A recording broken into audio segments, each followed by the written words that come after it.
Good afternoon, ladies and gentlemen, esteemed guests, colleagues, and members of the accountancy profession joining us from across Southeast Asia, ASEAN, Asia Pacific, and around the globe. A very warm welcome to today's joint webinar, Preventing an AI Trust Deficit, Aligning AI Capabilities and Governance in Accounting Across ASEAN and Asia Pacific. My name is Janwarto Alamsyah. I'm the Executive Director of the ASEAN Federation of Accountants, or AFA, and I'm delighted to be your host today. This webinar is proudly co-organized by AFA, the Confederation of Asian and Pacific Accountants, or CAPA, and the Association of Chartered Certified Accountants, ACCA. We are glad to have you here. So we hope that we can have more crowds joining us today. So just to remind all of you, I believe that all of you are familiar with our event. So just to remind you a little bit about housekeeping notes. The webinar is conducted in English. Full attendance qualifies for 2 CPA hours. But please ensure your complete post-event survey by the end of the event. The link to survey will be displayed. Sorry, the link will be displayed on your screen right after we conclude the event. So please submit your questions anytime using the Q&A box. To officially open our event, it is my distinct honor to invite Deputy President of AFA, Ibu Siti Khadijah Moksin, to deliver the welcoming remarks on behalf of AFA. Bu Siti Khadijah, the screen and mic is yours. Thank you, Pak Toto. Vice President of the Confederation of ASEAN and Pacific Accountants, CAPA, Mr. Gerard Senvic-Torres, Deputy President of the Association of Chartered Certified Accountants, ACCA, Dato' Zaitun Muhammad Hassan, distinguished speakers, esteemed participants, ladies and gentlemen. Good afternoon and warm greetings. On behalf of the ASEAN Federation of Accountants, AFA, it is my great pleasure to welcome all of you to today's joint webinar, organized in collaboration with CAPA and ACCA. Allow me to extend our sincerest appreciation to both CAPA and ACCA for their strong partnership in bringing together this timely discussion. I would also like to warmly welcome all participants joining us from across ASEAN and Asia Pacific. Your participation demonstrates our shared commitment to ensuring that our profession continues to evolve and create value in an increasingly digital world. Artificial intelligence is rapidly transforming the business landscape across our region. While AI creates tremendous opportunities to improve efficiency and decision making, technological capability alone does not guarantee better outcomes. As AI becomes more powerful and accessible, the question before us is no longer whether accountants should adopt AI, but how we can embrace it responsibly while preserving the trust that defines our profession. Trust always has been the foundation of accountancy, and in the age of AI, our commitment to integrity, professional judgment, ethical principles, and acting in the public interest becomes more important than ever. Under the theme Preventing an AI Trust Deficit, we are discussing not only the rapid advancement of technology, but also the future resilience, credibility, and relevance of our profession. As ASEAN and Asia Pacific becomes increasingly interconnected, issues of AI governance, ethics, professional competence, and public trust have emerged as shared regional priorities that can only be addressed through strong collaboration across borders. We at AFA believe that strengthening the profession means strengthening our people through continuous learning, upskilling, and capacity building. Together with CAPA and ACCA, we remain committed to creating opportunities for knowledge sharing and meaningful dialogue that prepare our profession for the future. Once again, I would like to extend my sincere appreciation to CAPA, ACCA, our distinguished speakers, and all participants for your valuable contributions and engagement. I wish you all a productive and insightful webinar, and I hope today's discussion will inspire greater collaboration and strengthen public trust in the future of the accountancy profession. Thank you very much. Back to you, Pak Toto.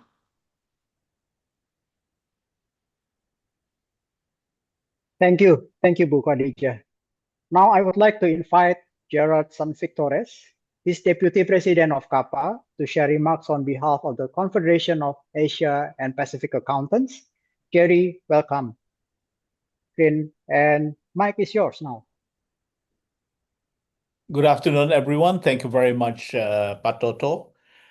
Good afternoon, our distinguished guests, colleagues, and friends.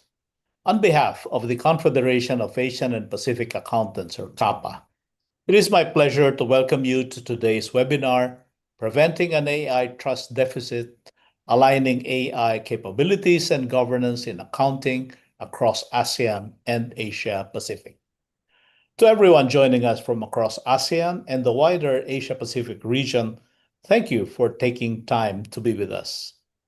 Let me begin by expressing CAPA's sincere appreciation to our partners, the ASEAN Confederation of Accountants and ACCA, for this important collaboration. I would also like to acknowledge the presence of Dato' Haja Siti Khadijah, Deputy President of AFA, Dato' Saiton Muhammad Hassan, Deputy President of ACCA, Rifki Weno, Executive Director of ASEAN BAC, and our esteemed panelists and moderator, Arthur Lee, Chief Executive and Registrar of Hong Kong Institute of Certified Public Accountants, Dr. Alistair Brisbourne, Head of Technology Research at ACCA, Jeffrey Perangkuan, Partner of RSM Indonesia, and of course, my dear friend, Oki Pratama, Regional Lead Public Affairs, Asia Pacific of ACCA. Your participation reflects the importance and timeliness of today's discussions. For those less familiar, CAPA is the regional body representing 29 professional accountancy organizations across 22 jurisdictions in Asia and the Pacific, representing 2/3 of the world's 4 million professional accountants. Today's webinar is a reflection of what we can achieve when regional and global organizations come together to address the issues that matters to our profession. Artificial intelligence, of course, is changing the way accountants work. It is helping us to analyze information faster, automate routine processes, and uncover new insights. These advances hold tremendous potential for our profession. Yet, as we embrace these opportunities, we must remember that the accounting profession has never been built on technology. It has always been built on trust. Technology changes, trust must endure. Trust is our profession's greatest asset. Every day, investors, businesses, governments, and the public rely on the work of professional accountants because they have confidence in our integrity, objectivity, and professional judgment. That is why the conversation around AI must extend beyond capability and efficiency. A recent global study involving more than 48,000 people across 47 countries found that while 83% of respondents believe AI will deliver significant benefits, 58% still consider AI to be untrustworthy.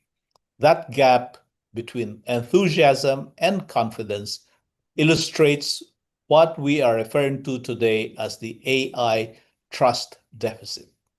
The challenge before us is therefore not if AI will become part of our profession, because it already has, it's already here. The challenge is ensuring that our governance, ethical frameworks, and professional capabilities evolve alongside the technology.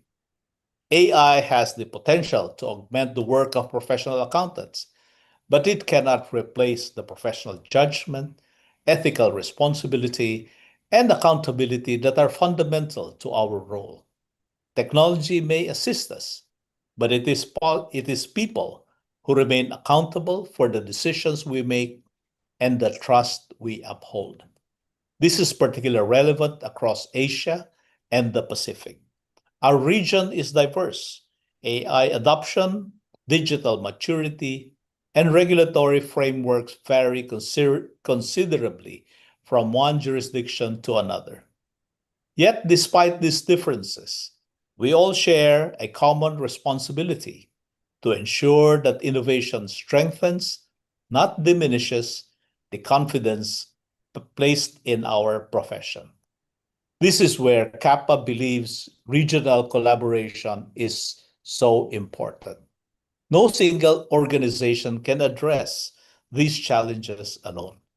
By bringing together professional accountancy organizations across Asia and the Pacific, CAPA provides a platform to exchange knowledge, share experiences, and strengthen our collective capability to respond to emerging issues such as AI. I am therefore pleased that today's webinar brings together the perspectives of AFA, ACCA, and CAPA. By combining our collective expertise and networks, we can better support the profession in navigating the opportunities and responsibilities that AI presents. I would like to thank our distinguished speakers and panelists for sharing their expertise today. And I encourage everyone to actively participate in the discussion by sharing your questions and perspectives. The future of our profession will not be defined how quickly we adopt artificial intelligence. It will be defined by how confidently society continues to place its trust in professional accountants. If we can align innovation with governance, capability with accountability, and technology with professional judgment, then we will not simply prevent an AI trust deficit. We will strengthen the relevance and resilience of our profession for generations to come. Thank you all, and I wish you an insightful and engaging webinar. Good afternoon, everyone. Back to you, Patoto. Thank you, Jerry. Salamat. It's good to see you again, and we appreciate very much for the collaborations that we are having today between CAPA and AFA. Our opening remarks, I'm pleased to invite Dato Zaitun Muhammad Hassan, Deputy President of ACCA, to address our audience. Dato Zaitun, please. Thank you, Pak Toto. Good afternoon, Mr. Gerard Sanvi-Torres, Deputy President of CAPA, Madam Dayangku Hajah Siti Khadijah, Deputy President of AFA, Mr. Rifki Wino, Executive Director of ASEAN BAC, distinguished guests, speakers, colleagues, and friends, and a very warm welcome to today's webinar. It is a pleasure to join you and open this session, not only because of the importance of the topic, but because of who we are doing this with. AFA and CAPA are two of the most respected voices in the accountancy profession across the region, and bringing our three organizations together around a shared agenda reflects exactly the kind of coordinated, cross-institutional action that the moment demands. To our colleagues at AFA and CAPA, thank you for your partnership in making this happen. To all of you joining us today, practitioners, educators, regulators, and professional accountancy organization leaders from across ASEAN and Asia Pacific, welcome. Your presence here is itself a signal that the profession is paying attention. We started this discussion in our first joint webinar earlier this year. We looked into the calls to action from ACCA's recommendations for ASEAN report on key themes, including sustainability, trade, talent mobility, artificial intelligence, innovation, and technology, and the role of the accounting and finance profession in driving regional policy agenda. Today, we will focus on one of these key regional themes, artificial intelligence or AI. AI is not a future consideration for the accounting and finance profession. It is a present reality. Across the region, AI tools are already being used to process data, generate reports, flag exceptions, and increasingly to execute financial workflows with minimal human input. That is happening now in firms large and small, in developed markets and emerging ones, with governance frameworks in place, and in many cases, without them. And that is precisely the tension we want to surface today. The same argument was also highlighted in ACCA's Asia Pacific Thought Leadership virtual forum on AI that we originated in July. Responsibility is not optional. Governance, ethics, and trustworthy AI are the conditions that make innovation sustainable. ACCA's research is clear on this point. There is a growing gap between the pace of AI adoption and the depth of understanding that sits behind it. Professionals are using tools they cannot fully explain. Firms are building workflows around outputs they cannot fully audit. And in a profession whose entire value proposition rests on trust, that gap is not a technical problem. It is a professional responsibility problem. This is why we have titled today's session what we have preventing an AI trust deficit. Because trust, once lost, is extraordinarily difficult to rebuild. And the window to get this right, to build AI governance into the profession's foundations rather than retrofit it later, is open now, but it will not stay open indefinitely. ASEAN and Asia Pacific are at a particularly consequential moment. The region's digital economic agenda is accelerating, with DEFA moving forward and national AI strategies taking shape across member states. The profession has an opportunity, in fact, an obligation, to be an active participant in shaping how AI is governed in this region, not simply a recipient of frameworks governments and regulators put in place. That is why today's session is designed to do just that.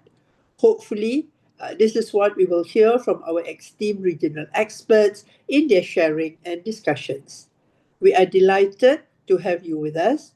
Let us make the most of this session and continue our engagement on this very important topic. Thank you all and have a productive afternoon. Thank you, Dr. Saitun.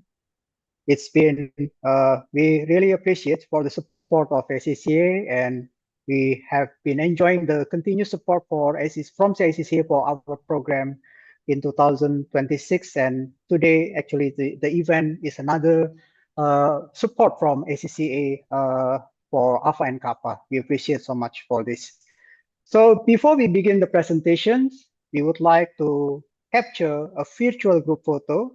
Please remember, this is very important part of the program today, so don't miss out. So may I request all speakers, panelists, and leaders to turn on their cameras. Our technical team will now capture a screenshot. And let's see. Have we got everyone? Have we got everyone? Okay. Okay. Yep. 1, 2, 3.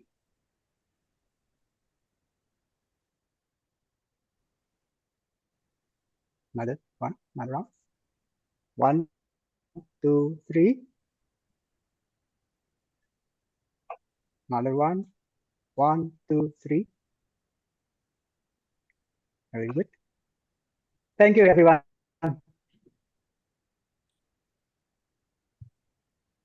So moving to our first presentation.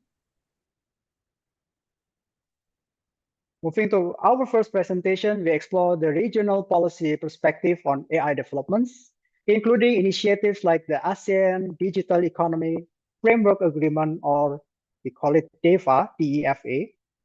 It is my privilege to invite Pak Rifki Weno. He's the Executive Director of the ASEAN Business Advisory Council, ASEAN BAC, to deliver his address. Selamat datang, Pak Rifki. So Pak Rifki, please, the stage is yours now.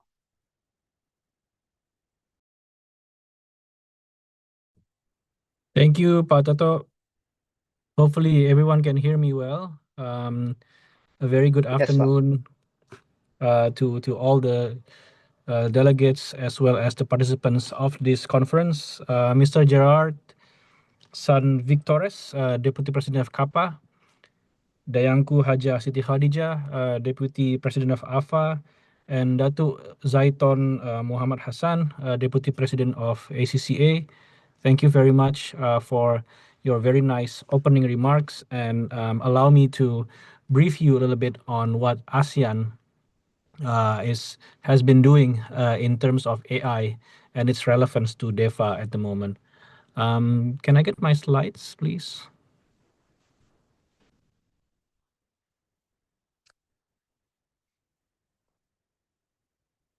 Yeah, while waiting for my slides, yeah, still. All right. So again, good afternoon, everyone. I will start with a very two facts that is happening in ASEAN at the moment.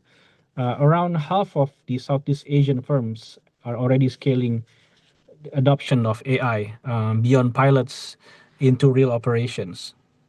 That puts us ahead of the global average. So we did this survey earlier this year through our ASEAN Business Barometer, and we found these starking figures.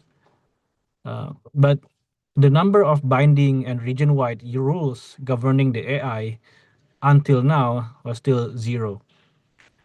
So that gap between how fast the businesses are adopting AI and how slowly the rulebook has caught up is what I want to talk about for the next 15 minutes.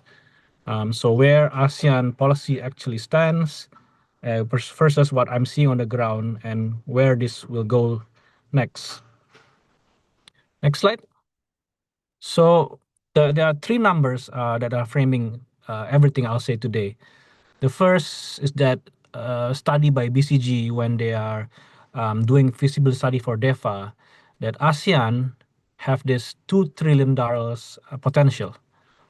That is what ASEAN's digital economy could be worth by 2030, roughly double today's trajectory. And if we get the integration agenda correct, that's precisely why we are working throughout DEFA today. The second, what I have been saying before, is that about half of our firms across the regions are already scaling AI. So we are genuinely ahead of the curve on the adoption rate versus the world. And now we have 11 member states. Timor-Leste joined us last October, and that makes it 11 markets that we are trying to knit into a single market in ASEAN. So hold the contrast between those numbers in mind because it runs through this whole talk. So the opportunity is regional, but the governance so far is largely national and it is uneven. So next slide is where policy actually stands. Next. So we need to picture the regional ASEAN framework as 4 layers.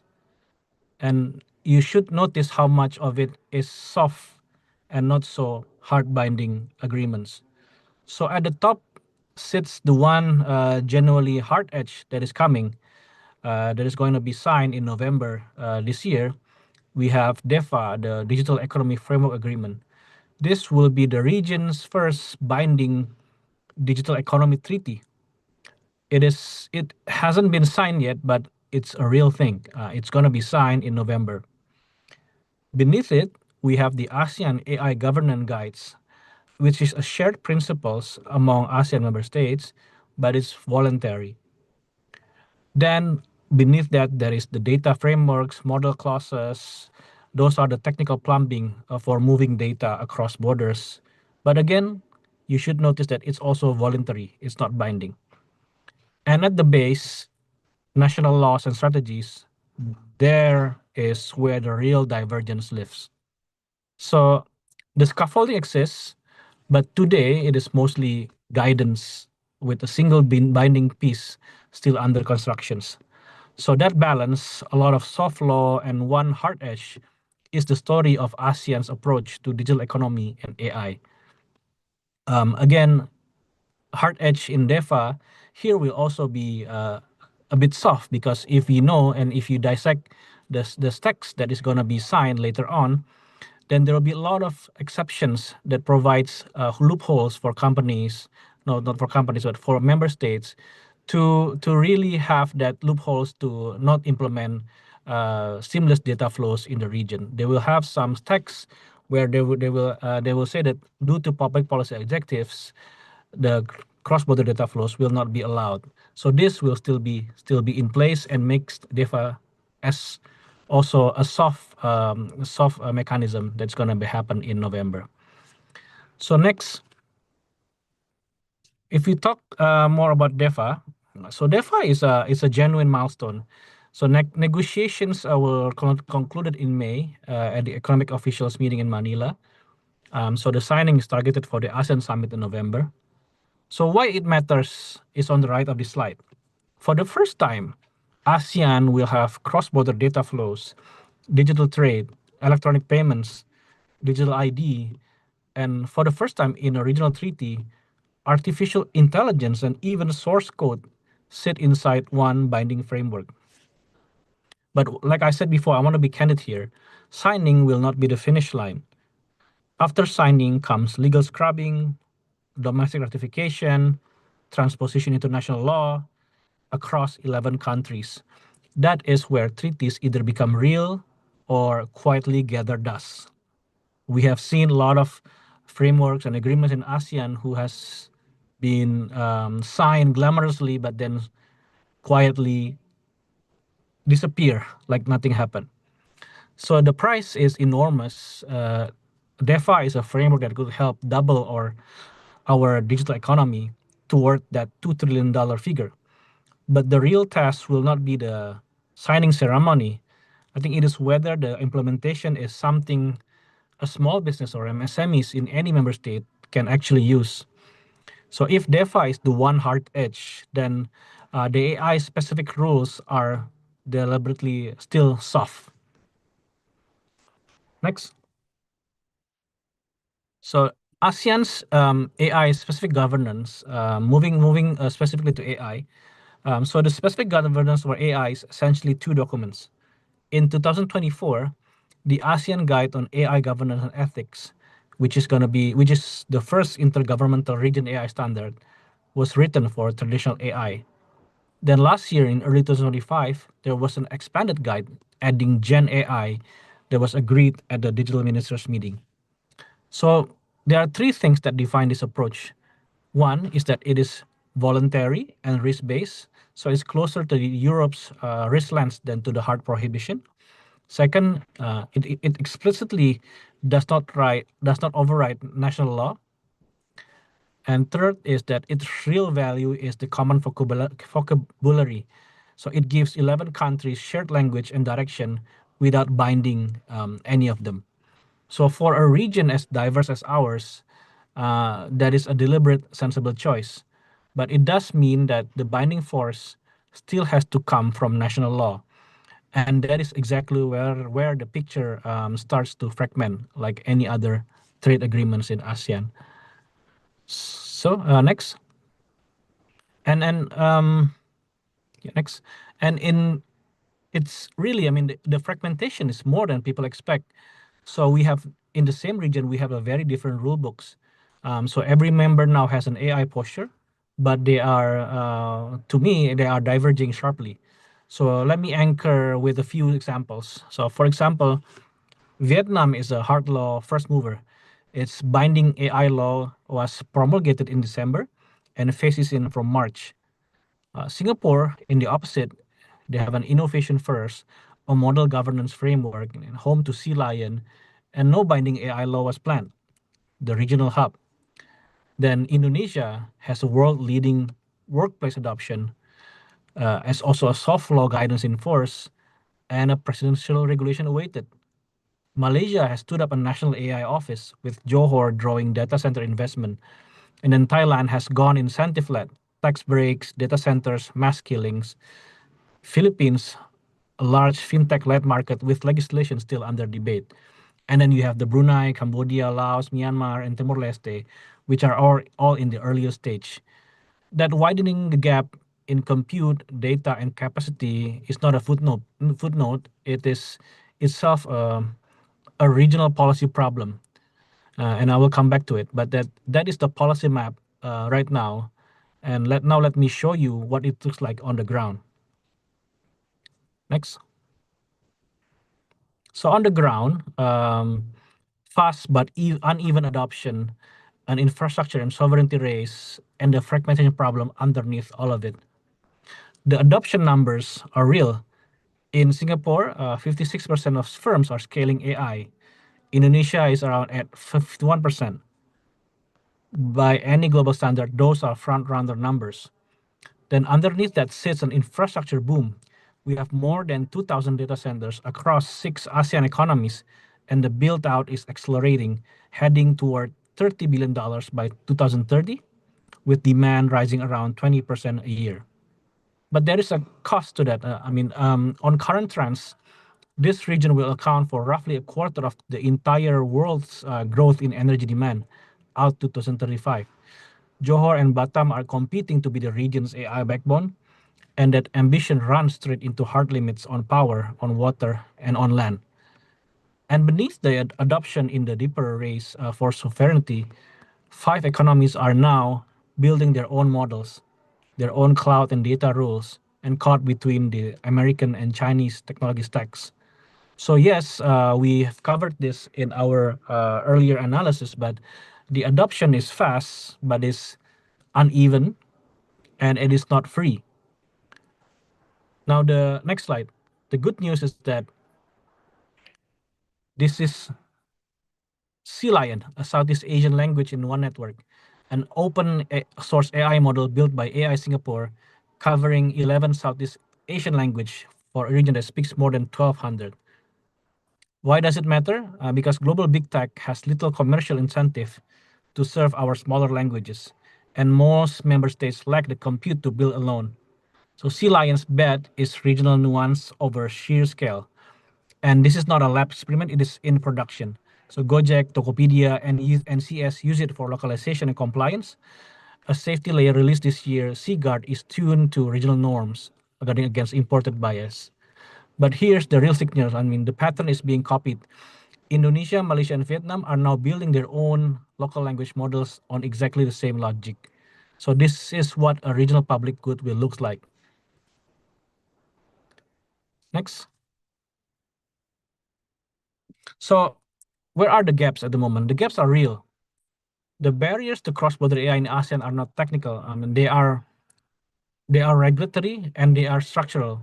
So we have four regulatory barriers, or I mean structural barriers at the moment in ASEAN. First is, of course, the regulatory fragmentations. As I said before, divergent data, privacy, and cross-border rules turn one market into 11. A compliance patchwork, and it falls harder on our MSMEs or on our smaller firms. Second is talent paradox. Hiring is surging, and yet around 1 in 5 leaders name a shortage of senior expertise as the very thing stopping them from scaling AI responsibly.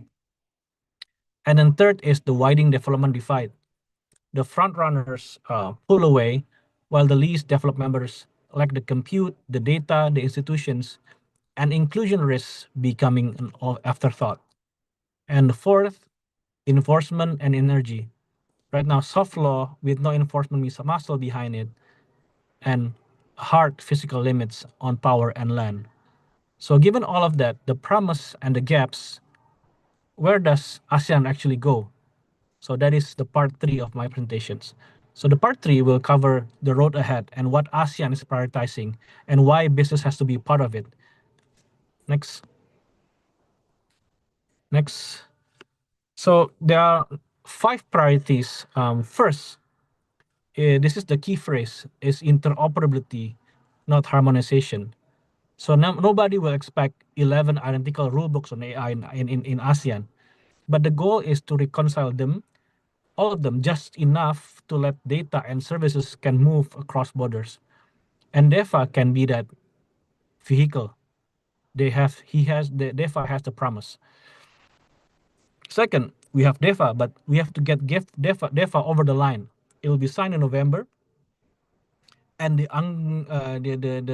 hard work of ratification and implementation that smaller firms can genuinely use will be done after November. Third, there should be also trust and safety infrastructure.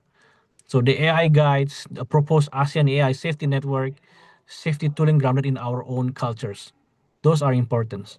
Fourth, inclusion and capacity, narrowing that development gap, building skills at scale, and opening access for smaller firms. And fifth, sovereign but connected. So building local models and data rules without fragmenting the market and without being forced to pick one geopolitical stack over the other. And the last point, exactly why business cannot sit this one out. Next. So let me be direct about how we see it at ASEAN BAC. So the regional market is the price, fragmentation is the tax, and business is the partner that turns policy into practice. So we have a standing platform for this. Under the 2026 Philippine chairmanship, digital economy and innovation is one of our 3 important working groups.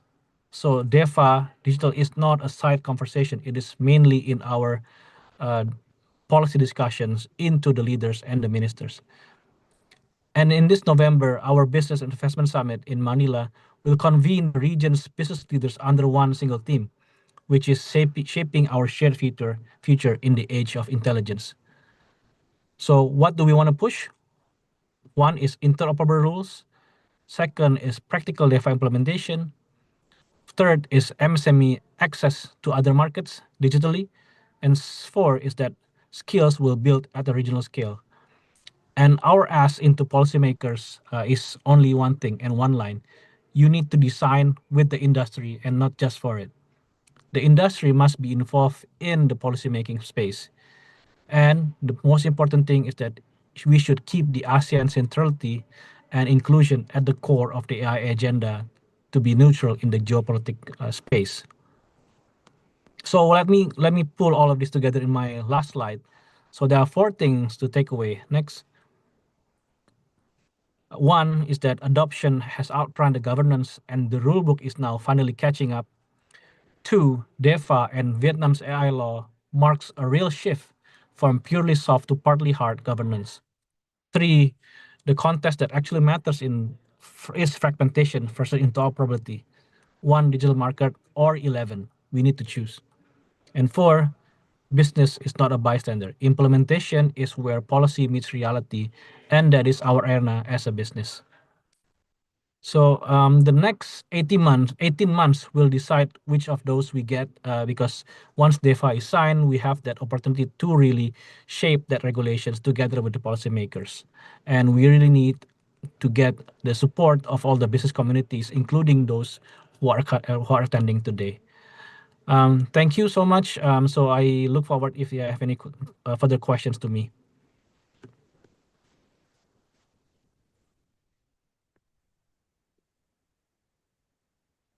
Thank you very much, Mr. Ricky Weno, for that insightful overview of regional policy and ASEAN DEFA.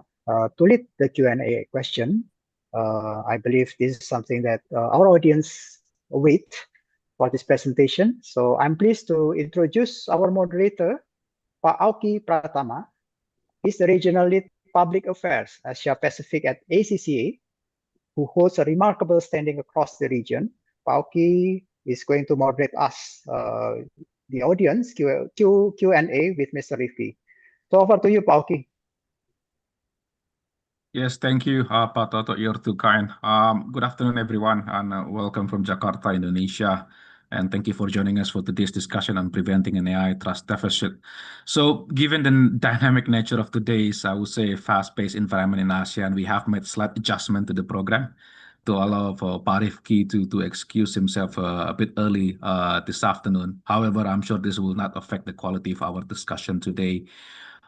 Thank you, Pak Rifki, who gave us a valuable perspective on the policy and business landscape across ASEAN, particularly with the latest development on DEFA. So before you take your leave, so maybe let's take about 10 minutes of your time because we do want to explore several questions that we have received from our audience as part of their registration process. So thank you for our audience who submitted this question in advance as well.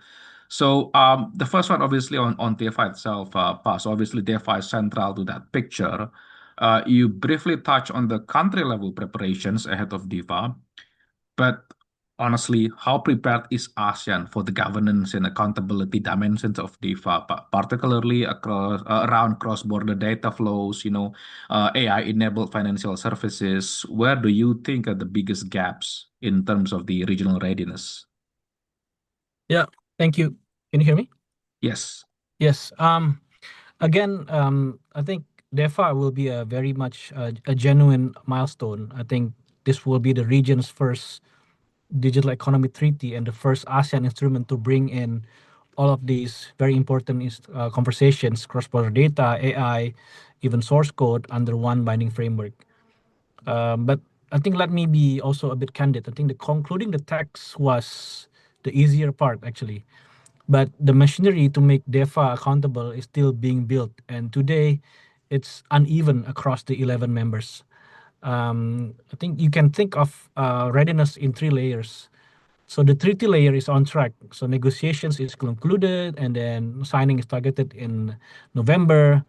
But the binding effect then depends on the legal scrubbing, ratification, as well as domestic transposition that will be different across 11 parliaments and 11 bureaucracies. We do have, I mean, as a reference, we do have ASEAN agreements who has not been ratified until now. maybe, for example, there are some agreements in 2016, but then it's not ratified until now. So for us as a business, we should track that. I mean, we cannot only say that, okay, DeFi is there, but then we should also track. There are some agreements that are not been ratified by all ASEAN member states. So DeFi will be, I mean, okay, I mean, signing is there in November, but the real process or the real progress will not be in months. So you will expect that that transition and that effect will be felt by the business in years and not months. So the data layers already exist in the tools. So I'm jumping to the specific provisions. So the data layer already exists in tools. So we have the ASEAN data management framework. We have the model contractual clauses. So these guides are bridging our clauses to the EU's, but those are still voluntary and unevenly adopted, if I may say, and very light on enforcement. Then we also have the capacity layer. So the regulators who must actually hold cross-border AI to account is not resourced equally across the region as well. So you have that that I told you before. We have Singapore, and we also have the likes of Cambodia, Laos, Myanmar, Timor-Leste. But specifically on AI-enabled financial services, I think the accountability questions is at its sharpest because there will be three regimes that collide altogether. One is that data protection law. Second is that the financial sector regulations, and now the AI governance. And currently in most of the ASEAN member states and in the ASEAN, they don't really speak to each other, not within a single country and not within, and certainly not across borders, right? So a cross-border AI credit model touches all three at once. So the biggest gap, so I think it's not rules, but it's of course that word, very important word that I mentioned before. It's interoperability, and how do we really enforce this DeFi? Some members mandate data localization and onshore disaster recovery for banks. Others allow the cloud, but they hold the institution fully accountable. So both are legitimate. So the problem is now they don't really reconcile. So one regional financial services inherits up to 11 compliance regimes. So we really hope that DeFi can really have those layers, the three layers that I mentioned before, interoperably, so that companies can really operate in ASEAN much more seamlessly. Yes, thank you for that. And I think definitely still a long way to go, and it's part of our, I guess, a joint accountability as well for all stakeholders in ASEAN to together monitor this, and then if possible contributing to the implementation of the agreement itself after it's going to be signed and comes November. I want to build on something that you touched on earlier as well, is about, because eventually you are representing the BAC, the Business Advisory Council, right? So, and you said it yourself that business must be at the table as well when it comes to this discussion, right? So from ASEAN BAC's perspective, what do you think is the level of transparency does businesses expect from professional service providers about their use of AI? I mean, should there eventually be some sort of a regional expectation or standard around disclosing when AI has materially contributed to a professional output, such as audit or advisory report, or maybe something else? I think for us as ASEAN BAC, I think I can say yes to a shared expectations, but I don't want to say yes, or I will say no to a rigid regional disclosure mandate that runs ahead of the global standard setters. We think we always believe in ASEAN. If we invent our own divergent rule, we'll just add one more fragmentation layer to an already fragmented market, right? So the very thing that we were trying to fix. So we don't want to create another barrier to the businesses to really, I mean, expect them to do this. So I think the load-bearing principles are already in our professional codes. We have you must understand the tool you rely on. You have the competence. You have the confidentiality rules, and also the professionality that we need to hold on to our principles. So ASEAN Bac's role here is to help the business community converge on a proportionate norm and to press regulators and professional bodies to adopt the emerging global guidance consistently, and not really invent new disclosure mandate or something. No, I agree, Pak Rifkin. I think that's a very important element to supporting the successful implementation of this regional initiative. And just continuing on I guess on that, I guess, a business angle, we do have a question is about, which is I believe a very valid question when it comes to, I mean, looking forward to the implementation of this, right? Obviously from ASEAN back perspective, things like data confidentiality and privacy, obviously among the most pressing concerns for business already using AI, I mean, business thinking about using AI as well, right? So, and this is particularly relevant for smaller organizations. I mean, that may rely on public or even free AI platforms, potentially processing client financial data through third-party system and across borders as well. So how should the business community be thinking about all of this? Confidentiality obligations, data residency, banking secrecy, privacy regulation in this environment. Yeah, I think we can all agree that this is the most urgent operational risk in the room. And it's not a future risk, but it's happening right now, right? So Yeah.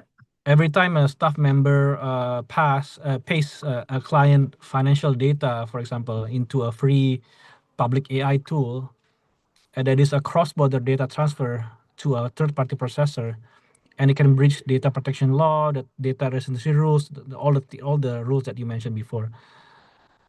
So I think we want to be clear-eyed about what free means here. I think a public consumer AI tool typically comes with no data processing agreement, no residency guarantee, often no assurance your inputs won't be retained or used to train the model on, and no deletion control.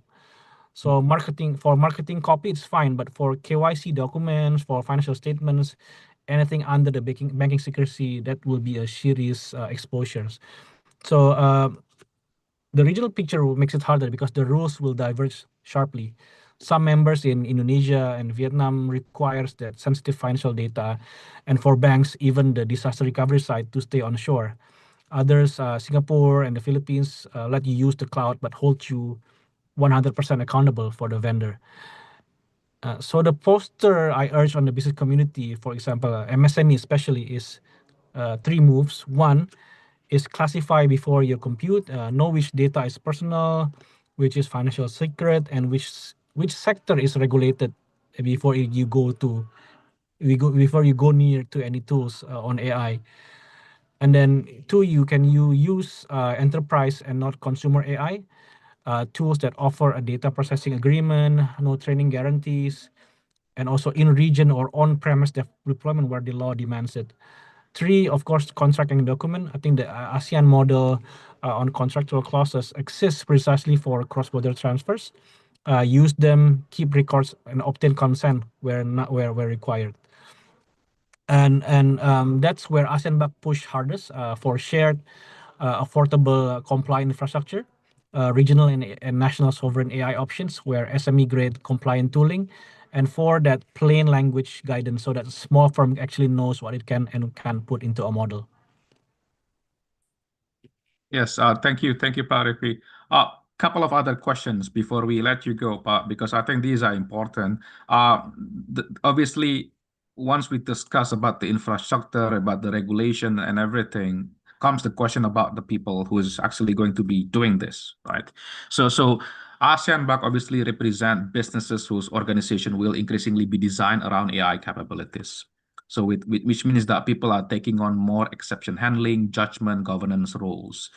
So what do you think needs to happen at the ASEAN level? I mean, whether through policy, standards, or perhaps institutional coordination to ensure that this workforce transformation is managed responsibly rather than simply left to market forces? Yeah, I think what ASEAN can do that no single country can is that first, we make skills and credentials portable. So if AI competencies and micro credentials are mutually recognized across the 11 members, a worker reskilled in one market can move to opportunity in another market. So ASEAN BAC, we have this ASEAN TVET Council, and the professional mobility agenda are the vehicles, and they need to move faster and put AI at the center of this TVET works. Second is that treat this as a tripartite issues and not a tech issues.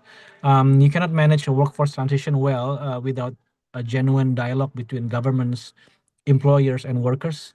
So ASEAN back job is to keep this employer voice constructive, investing in reskilling, not just automating, and to make sure that this transition is co-designed and not imposed. Then third is, of course, we built this shared regional capacity. So smaller economies aren't left to fund this alone. There should be a pool training resources, industry academia partnerships, inclusion focused programs. We are starting to see this model. There are a lot of things happening within the ASEAN ecosystem itself. We have the region-wide youth skilling initiative runs by the ASEAN Foundation with Google and LinkedIn that reaches TVET learners and young people, not in employment across all 11 members. Then the fourth is that uh, this is what I want to reiterate before is that the government should design this with the industry and not just for it. I think the government shouldn't have to guess which skills matter. So the ASEAN BAC as an employers and as a business here should tell them at regional scale and then invest alongside. So that's how you close the disconnect where institutions keep producing graduates that the market can't use. Excellent. And on that point about shared regional capacity building effort, perhaps that can be one of the things that we can address as part of our joint MOU, Pak, between SCC and ASEAN. But last question, Pak Rifki, which is a question that I will ask the other panelists as well later after their discussion is, your last page of your presentation, you mentioned about the importance of the next 18 months, right? But let's build on that. So if you can give the one call to action from today's discussion, obviously from your sharing, what is that one action that ASEAN BAC is prepared to take, or perhaps already taking over the next 12 months to help close this AI governance and capability gap, particularly in ASEAN? So what would that be, that one concrete commitment from ASEAN BAC? Yeah, I think capacity building. That's the one word that I can use. But again, I'm very committed to work with all of stakeholders in the industries. We are working with Japan. We are working with Australia, New Zealand, all the dark partners in ASEAN to really build this comprehensive capacity building. We do have the networks. We are consist of Chamber of Commerce around the regions with thousands of companies below us. So we are ready to help in terms of this shared and also coordinated capacity building to really capture this AI and the age of intelligence that we have mentioned before. Excellent capacity building. Okay, Pak, I think it's time for us to let you go. Thank you very much Thank you for so your much. time today. All the best for your next engagement. Thank you so much, Pak Oki. Thank you so much, Pak Toto. Thank you. Over to you, Pak Toto. Thank you, Pauki, and thank you, Pak Rifki. I think that's the call to action to all of us, capacity building. So the event today that we are having right now is one of our commitment with ASEAN this community to deliver the capacity building to ASEAN ecosystem. And I think one interesting discussion brought by Pak Oki and Pak Rifki, there's always threading the balance line between the seamlessness of business with the new technology such as AI and the compliance. So I think we are entering to more interesting discussions. So now we move to our second presentation, focusing on navigating AI integration, governance frameworks, and ethics in accounting. We are pleased to invite Dr. Alistair Blisborn, Head of Technology Research at ACCA, to deliver his presentation. Dr. Alistair, please, green and mic is yours. Many thanks. I'm very grateful to be here. I'm just going to share my slides.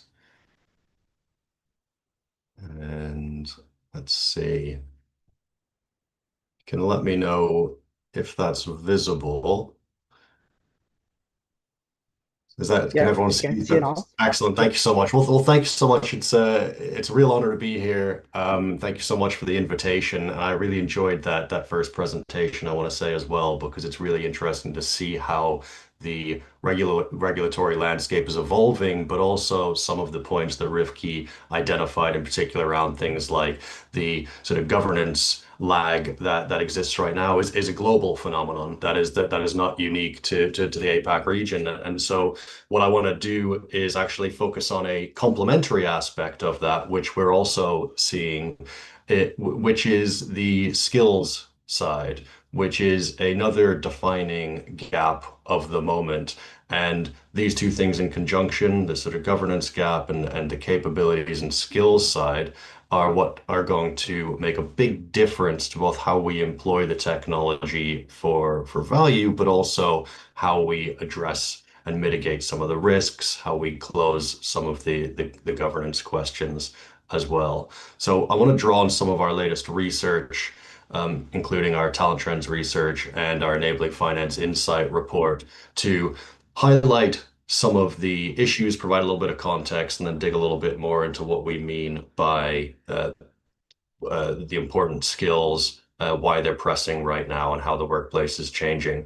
So we're all probably well aware, and Rifki pointed this out with some stats related to the region in particular. But if we focus in on one type of AI, generative AI, we know that is becoming very widespread in use. So, for example, more than 50% of finance professionals around the world are using generative AI regularly at work already.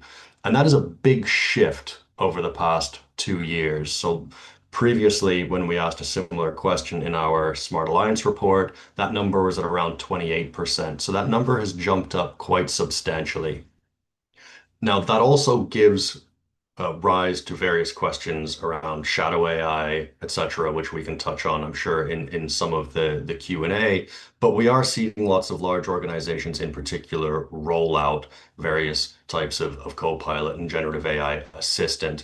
And this is mostly, we're still seeing for task augmentation type purposes. So for helping synthesize information, retrieve information, summarize or draft reports. But you're also seeing a shift towards more process execution style approaches. And it's just under a third of organizations are now experimenting with AI agents and agentic AI for those purposes, which introduces a host of new challenges.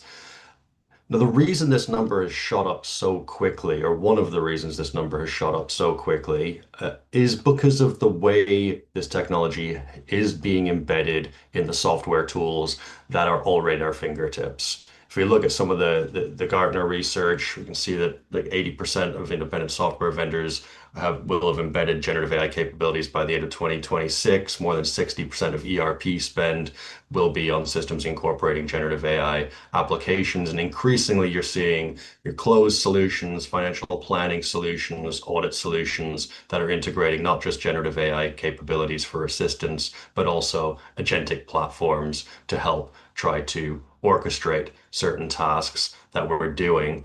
And so we are seeing a shift in how we are deploying artificial intelligence, and that shift from generative AI to agentic AI, which is the current phase, is happening in some ways at another accelerated pace. So every type of AI seems to be adopted in a more accelerated fashion than the one prior to it. And so now we're moving from a world where something like machine learning, which has been commonly embedded in various solutions for many years now for things like anomaly detection. I started out in financial services in the early 90s for various applications. Now it's increasingly a part of our risk management and audit tools. And it's still a highly effective tool. The temptation can be to focus on what the latest, greatest shiny tool is, but we need to start thinking about these different capabilities and how we deploy them in conjunction with each other to improve the systems and processes and deploy the right tool for the right purpose. So if we think about machine learning, again, going back to this, right, that high volume, low latency work where you have lots of data and you need to analyze it very quickly to identify outliers, to identify signals, machine learning is still the basis of that work. Generative AI then comes in as a beneficial tool for helping us interpret those signals more effectively, not to replace our interpretation of those signals, but to help us identify patterns within the data effectively and convert that into narratives that are ready for our relevant stakeholders and audiences. Agentic AI then adds on a new set of capabilities because whereas generative AI is producing content or information for us, AI agents, agentic AI, they are not producing outputs, they're producing actions. So every output from an agent or an agentic AI model is another action that needs to be taken.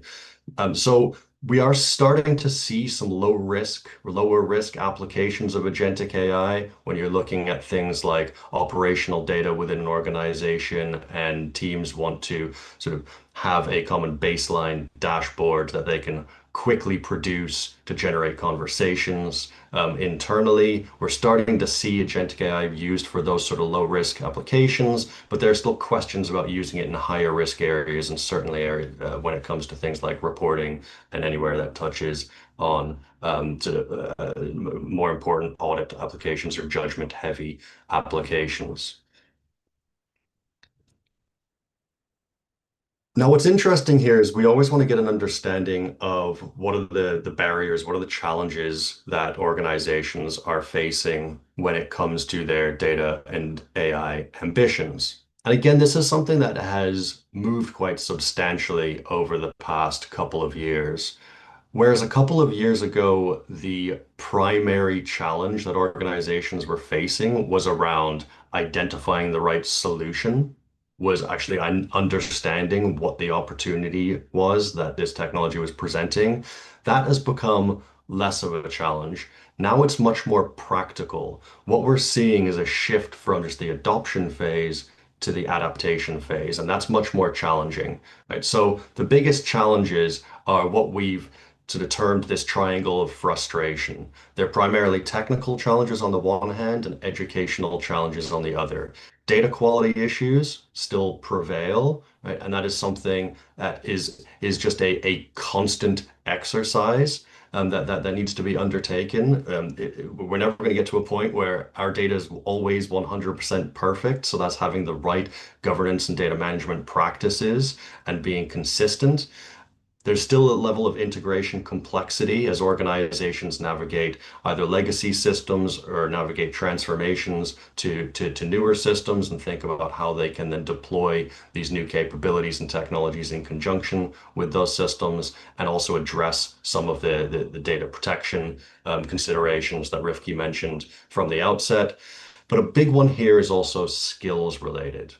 What we're seeing increasingly is that organizations are saying they either don't have the skills in-house to deploy these systems effectively, to understand how to redesign workflows, how to install the right control points, how to maintain and monitor, sort of maintain oversight over time, but also just from the user point of view, because most of us will be just users of these new systems. How do we make sure we're using them appropriately and responsibly in accordance with our ethical principles, in accordance with our professional standards, in accordance with regulatory requirements? And so this is what I want to focus on a little bit more because our latest Enabling Finance Insights report has given us some interesting data around the proficiency related to AI skills. And so it's worth, as we move into this, thinking about some of the examples of ethical failure, of AI-related failures that we're all probably familiar with. We will have come across many of these headlines ourselves, and there are numerous more that we could speak to. There are an increasing number of these high-profile problems where AI has been used inappropriately, or AI-generated information has been used inappropriately, or biases inherent to data that was being used or in models because of models drifting over time, causing, whether it's, again, compliance related issues or leading to legal cases around discrimination. And these are increasingly potentially costly failures, whether it's because of deceptive chatbots or because of misinformation or those algorithmic biases I mentioned or cybersecurity considerations. These are the things that should be keeping business leaders thinking very carefully about their organization's approach to both the tangible and some of the intangible risks of AI. And part of that is training users effectively on how to prevent some of those errors from slipping through.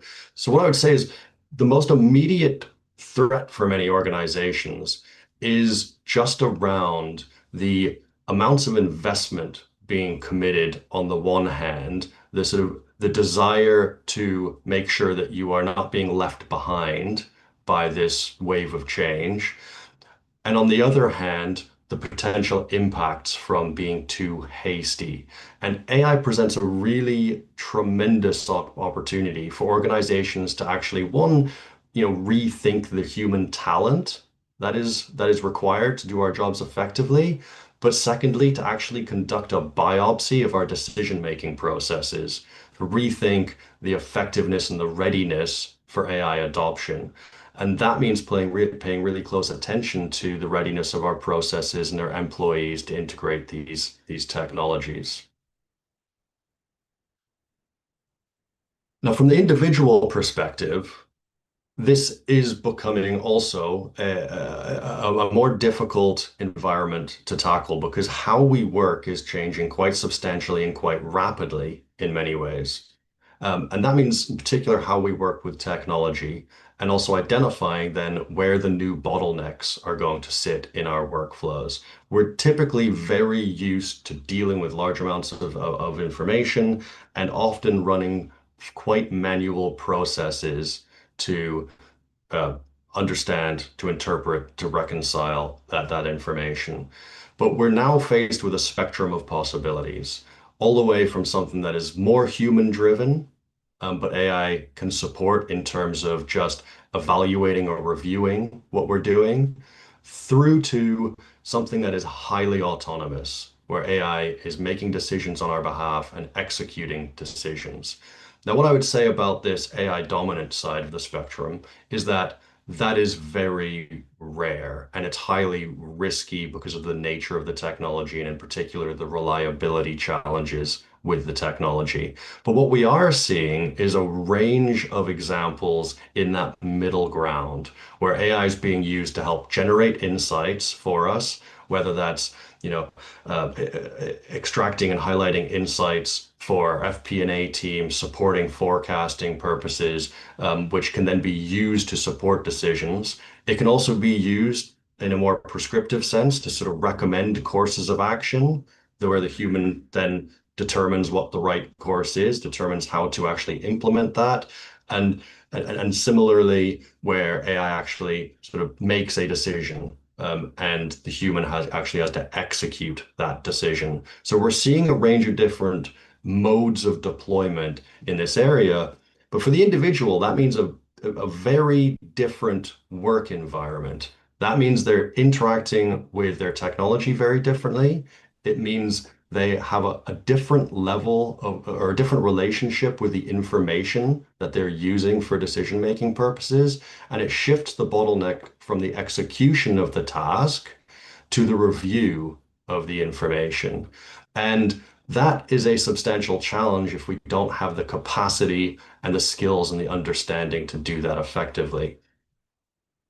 And this is all in the context of some of those other challenges that Rifki identified at the outset, where there is still a lag in governance. Whereas adoption is relatively easy and quick, adaptation is slower and more difficult. It's the same with any technology. And so part of the challenge here is that those policies and the training, are a work in progress. But to overcome those challenges and to properly address any of the potential risks that we're seeing, organizations need to be thinking about how they can create a basis of shared knowledge and understanding, because it's becoming clearer that to combat a lot of the future risks associated with AI, every employee has a role to play. Right? Just having policies is not sufficient.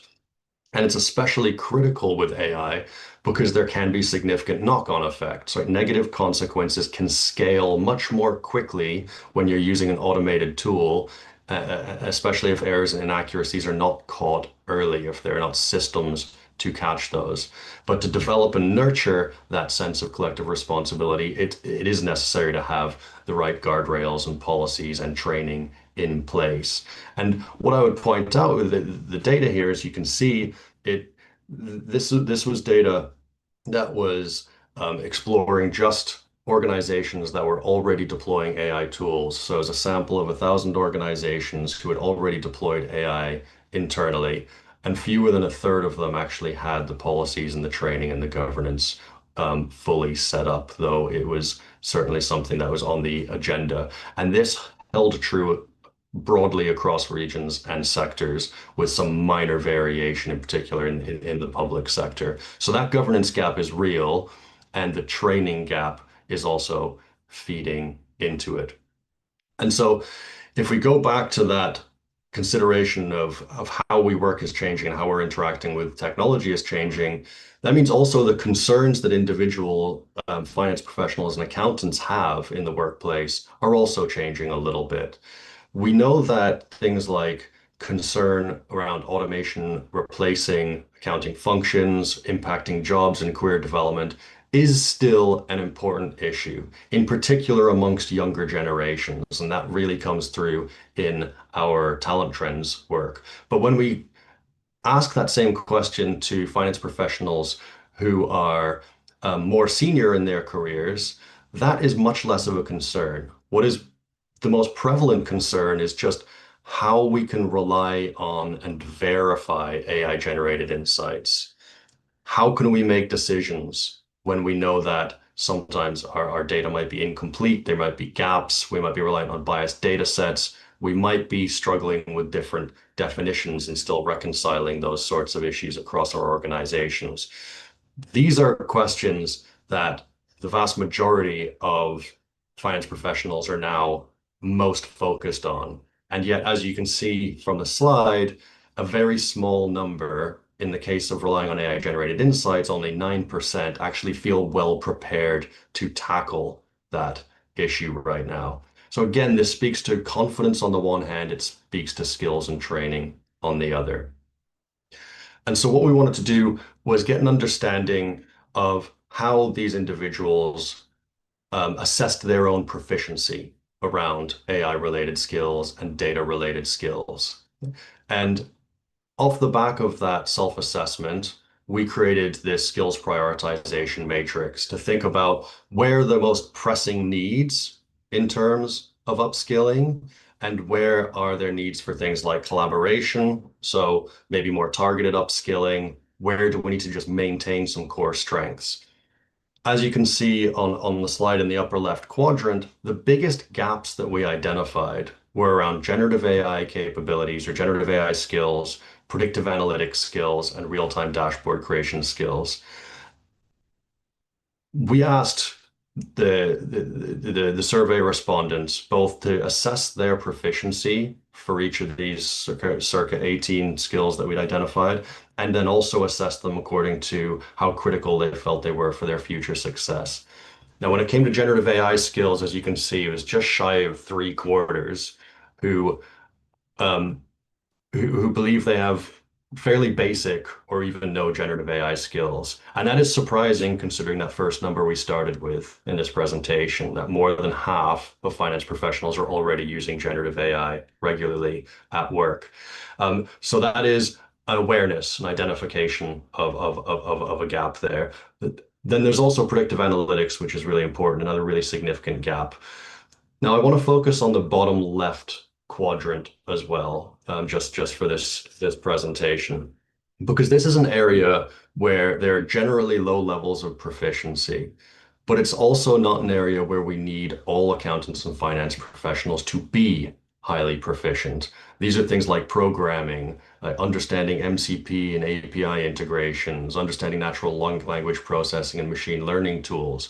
What these are areas where we require stronger collaboration, the ability to collaborate with IT teams, data science teams, more technical teams, where we can work with them to develop tools. In particular, areas that become increasingly important when we're deploying agents and agentic AI is around context engineering, where you need a domain expert to sit there and make sure that the knowledge in the context is accurate and up to date, anything that these agents are drawing off to deliver their outputs. And so you're actually seeing new responsibilities emerge there.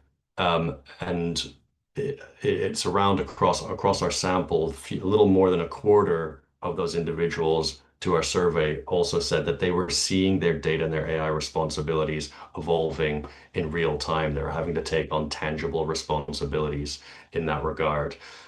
So there is clearly some need for targeted upskilling around the collaboration side, but a widespread need for understanding how to use these new tools that are already with us more effectively and responsibly. And this becomes ever more important when we reflect on the ethical dimension, because one of the foundations, the bedrock of our profession, something that distinguishes us from many other professions, is that we do have that ethical foundation. And so we wanted to get a bit of an understanding of what this meant for the application, for the adherence to our ethical principles when we were working with these new tools. And so we ran a series of roundtables around hypothetical but very real scenarios where AI was being used in the workplace, including for audit automation, in human resources, for tax advice. And through those roundtables and through those discussions, we identified 8 different categories of ethical threat threats that might be posed to the application of our ethical principles on a consistent basis. And the challenge with these ethical threats is that they don't all arise from one source, right? There are 3 different sources from which these ethical threats might arise. One is the technical construction of the models that we're using. So those black box deep learning models where maybe we don't have full explainability, we don't have the consistency of outputs, we might not be able to reproduce outputs. These are real considerations. And that means that where we can build the right observability and scaffolding in to provide some of that explainability and reproducibility, then we can start to think about applying those capabilities. Where we can't, there's sort of a no-go zone. In terms of data quality as well, the second source of these ethical threats, right? We know that historical biases, incomplete data, unrepresentative data, it's the whole garbage in, garbage out paradigm. But again, accountants and finance professionals have a strong competency in data governance and data stewardship. And so we can leverage those competences here to support other teams within our organizations, but also just in terms of how we use these models.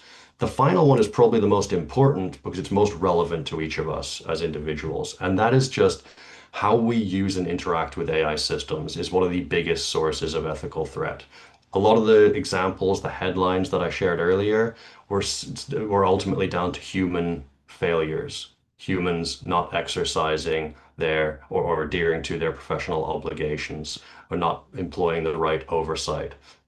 And so how we use AI-derived information, how we use or misuse tools, are we using the right tool for the right purpose? Are we exercising our judgment consistently? These are the most important questions, and consistently adhering to our principles does help mitigate these threats. It in no way means an evolution of our ethics. It just means we need to operationalize them consistently in this new environment. And that also means that we need alignment, because this is not a responsibility that can fall entirely on the shoulders of individuals. We need the right organizational governance in place to provide the clarity, to provide the environment in which to exercise those ethical principles. We need the right leadership, the right tone from the top within organizations. And we do need clarity in terms of regulation and compliance requirements. So just to summarize very quickly, It's very clear that AI is rapidly becoming a core capability within the accountant's technology stack. It's becoming a ubiquitous productivity layer in many cases. But there is this proficiency gap, especially around critical AI related skills. And this isn't just about using tools more effectively, it's also about helping mitigate some of the risks associated with the tools. And so, in order to close those governance and the training gaps, we need to treat them in combination. Because if we don't, that's where you potentially give rise to a trust deficit emerging. So, thank you very much.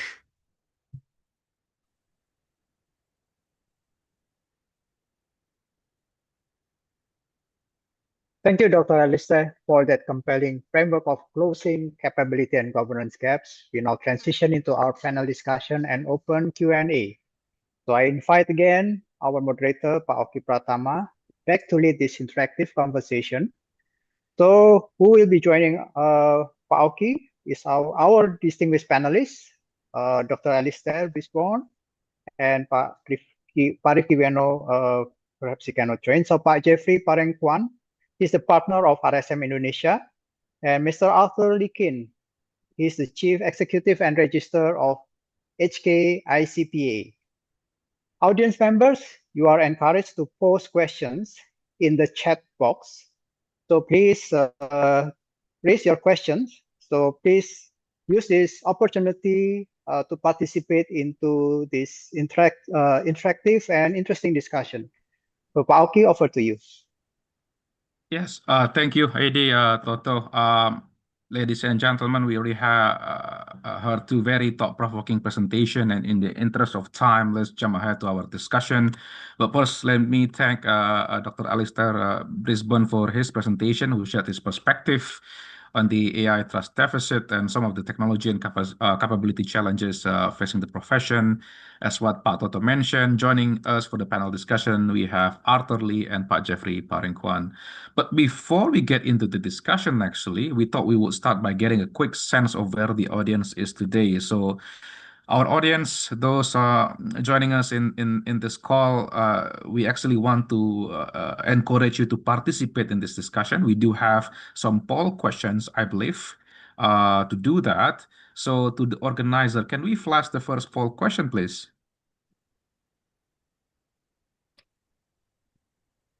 Yes, there you go. So audience, if you can perhaps scan the QR code on your screen, and then you can go to the Menti platform, and then you can share your answer to the first question, which is this: how would you describe your organization's current approach to AI adoption in accounting and finance? So let me repeat that again. How would you describe your organization's current approach to AI adoption in accounting and finance? If you could go to the Menti platform and provide your response, please.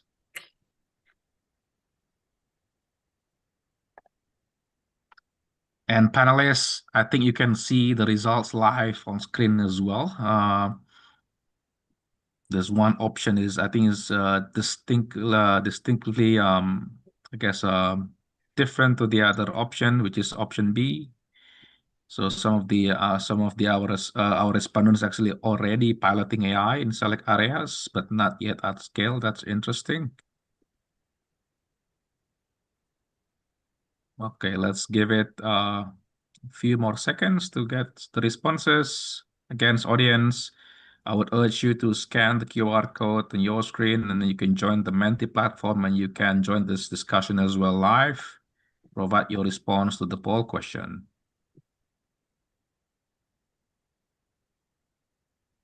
Okay, still live, it's still going. But I think we can see a trend there. So the second option, so let me repeat the question. How would you describe your organization's current approach to AI adoption in accounting and finance? And the top choice for most of the respondents, or 36% at the moment, 35% of the respondents at the moment, is that you are piloting AI in select areas, but not yet at scale. Interesting. Please keep at this, audience. We will have another poll, another set of poll questions later for you to join. But before we go there, let's go to our panelists, especially our two panelists, Pak Jeffrey and Arthur, to get their initial reflections on the topic. But Pak Jeffrey, let me start with you, Pak, because we just heard Alistair speak about the AI trust deficit, and earlier Pak Rifki outlined the policy landscape across ASEAN, particularly with development of the ASEAN DEFA. So as a practitioner in Indonesia and someone embedded in the wider regional accountancy ecosystem, Pak Jeffrey, where do you see the greatest alignment with what you are observing day to day, Pak? Over to you, Pak Jeffrey. Thank you, Oki. Just to ensure my voice loud and clear. Yes. Okay, excellent. It was an interesting insight shared by Dr. Alistair and also Rifki. So I guess as a practitioner in Indonesia, working with multiple organizations across different maturity level, there's a common theme emerging across their finance functions where the aspirations is to move from finance as operations to become finance as a business partner. And at the back of it, digitalization, it's no longer a choice, but to some organization, it's a matter of survival. And the latest emerging trend is also in line with the response from the poll questions, is that many organizations here in Indonesia are trying to see how the adoption of AI can support them on their day-to-day activities and also become more efficient. Where I want to put an emphasis, especially from the presentation shared by Dr. Alistair, where he mentioned the triangle of frustration, right, earlier. We, or at least I, have seen organizations on a higher maturity level that they are very clear that AI will never replace accountants or my accounting functions, right? And then you have this organization at slightly lower maturity level with I wish AI could pretty much automate everything, and I can reskill or maybe remove some of my accounting functions, etc. Right? At the end of the day, both converge to the same conclusion that the adoption of AI technology is not going to replace accountants or accounting function or finance functions. It will augment the finance and accounting function. Those organizations at a lower maturity level, when they go into implementing AI technology, they will then be faced into real challenges where their data is not clean. Their data is not yet structured, right? Especially in financial institutions where you have data from multiple sources, online and offline, where you have data sets that is not standardized, then they start to question their original intention that adoption of AI technology will then replace the finance and accounting function. So I guess what Dr. Alistair shared earlier in terms of the triangle of frustration resonates really well, especially to organizations here in Indonesia. Although we all know that AI as a technology has the capability on pattern recognition, natural language processing, and also document processing. In reality, most organizations within Indonesia are trying to adopt and implement AI to perform data processing with a layer of human judgment. This is where we'll touch on a little more details later on in terms of the governance gap. Thank you, Pak Jeffrey, for that excellent start. Arthur, let me bring you in here. Hong Kong, obviously one of Asia Pacific's most sophisticated financial centers, and you bring a professional accountancy body perspective that spans both regulation and member development. So from your vantage point, Arthur, does the picture we have heard today so far resonate with what you are seeing across the profession in the region? Thank you, Oki, and first of all, thank you to the two presenters for the excellent presentation. They are fantastic. And actually, you resonate strongly, and in one respect more sharply, because the gap we are describing is not a knowledge gap anymore. It's also a gap between the speed of the adoption and also the speed of governance. Hong Kong, yes, Hong Kong occupies a very distinct position. Actually, we are not only the national financial center, but at the same time, we also is the kind of a super connector between the Chinese mainland and also the rest of the world. So our members and also our professionals routinely work across systems, data flow, and reporting obligation cut across several jurisdictions, whether it is within the Greater Bay Area or along the Belt and Road corridor or in the service of global capital market. That dual role actually brings an opportunity, but also bring heightened the duty of care. So for us, the governance question is not abstract or academics, but actually it's lived daily. What actually strikes me most is, however, is not the existence of the gap, but also its shape. And adoption is no longer the constraint. Currently, if you look at our magazine, our APAS magazine, this current issue, we have an article from our privacy commissioner. Actually, she reported that 80% of the organization here in Hong Kong last year surveyed using AI in day-to-day operation. And the study of the accounting and finance profession in Hong Kong put 88% at usage as well. And our research arm of our monetary authority found that 3/4 of the financial institutions already have at least one generative AI in use.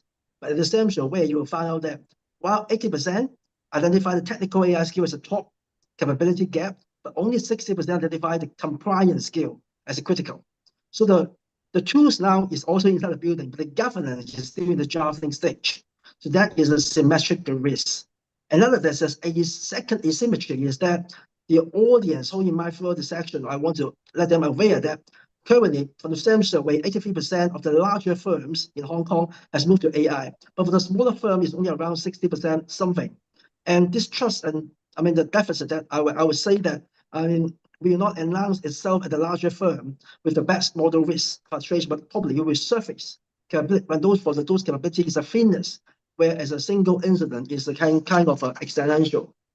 And also, if I may borrow what I listened recently from Daniel Hasbro, the founder of the Google, the DeepMind, actually when he spoke at Stanford in May, he described the current momentum is as the foot of a transition that will roughly 10 times the impact of the Industrial Revolution, and also arriving perhaps 10 times faster. So a century of change compressed into a decade. So it is even more approximately right that the traditional lag between the capability and the oversight, which our professions are always absorbed comfortably, is no longer affordable. This is what I see across the whole region as well. So I would say that between the gap between the capability governance is therefore very essential for us, and actually is growing bigger and bigger. And actually, we should shape the governance framework that allows us to do this more responsibly. Yeah, this is my 2 cents. Yes, thank you for that, Arthur. Some interesting insights and statistics that you highlighted there as well. Will be good for us to perhaps follow up on that after this webinar. Let me pick one particular word that both of you mentioned, and let's jump to that, which is governance. So, but before we go there, let's invite the audience to share their thoughts as well. So, for the organizer, let's do the next round of the poll question. So, poll question number 2. Let's hear from our audience first on this topic of governance gap. And let me read out the question again. Everyone, you can scan the QR code on your screen, and then you can answer this question. So, does your organization have a formal AI governance framework in place for accounting and finance function? I can see that some of you already shared your response there. For those of you still thinking about an answer, let's wait for a few seconds there. But even from these responses, we already see, I guess, quite a distinct answer there. No, we do not have one. So panelists, let's discuss on that. But it's very interesting. So far from the responses that we have recorded, more than 50% of the respondents said that no, we do not have one. Okay. So Alistair, Jeffrey, Arthur, let's discuss. I'll go to you first, perhaps, Alistair. That's interesting, right? Okay. In your presentation, you identify this significant capability gap, right? So before we go to the, I guess, the other angles of before we explore further on the whole governance thing, perhaps let's start with this. I mean, where is that gap most dangerous, you think? I mean, in the technical execution of AI tasks or in the oversight of those tasks? This is a question coming from one of our audience as well from the registration process. It's a really, really good question. But just quickly, I just very brief comment on the poll results. It's amazing how consistent those results are when we ask that kind of question. The numbers are almost identical to the data I shared, and it's fascinating. And there is clearly a challenge in terms of one, the sort of clarity that we have in different jurisdictions about what's required, and so people are sort of waiting for that. But there's also a need for best practice, sharing best practice. How are the leading organizations doing this effectively? So just a quick comment on that, but it's fascinating to me. So to your question, 'cause it's such a good question. And so I want to get into the distinction a little bit, because distinguishing between execution and oversight does start to become a little bit more difficult when we're talking about agentic workflows, for example. But just thinking about where we are right now, again, reflecting on the data, right? The gap that matters for most individuals is that gap between their level of concern in terms of can they execute their tasks responsibly and to the standard and quality that they want to, that they're used to doing. And as we saw, right, 67% of the respondents to our survey were highly concerned about being able to do that. It was 93% were at least moderately concerned, and only 9% felt really well prepared to handle that. So in terms of the execution, this is a very important issue. But if I'm going to choose between the two, right, the execution gap is yes, it's a skills, it's a know-how issue, it's a collaboration problem, potentially, if you're sort of using new systems that you need to become accustomed to and familiar with. But the oversight gaps are where accountability sits. So at the end of the day, if you don't have that effective, if you don't have the right review, the oversight, the monitoring in place, then that's where everything falls down. I think if you look at a lot of those headlines that I had on the slide, at the end of the day, most of those were because there was some missed review, checkpoint, oversight somewhere in the process or at the end of the process that allowed that error to seep through. So it is absolutely a governance question. It's absolutely an oversight question. Right? We can't outsource our judgment. We can't plead ignorance. And another interesting point from our survey is that we did ask finance professionals whether they should decline to use tools that they couldn't explain how they worked. And again, it was the vast majority who said yes.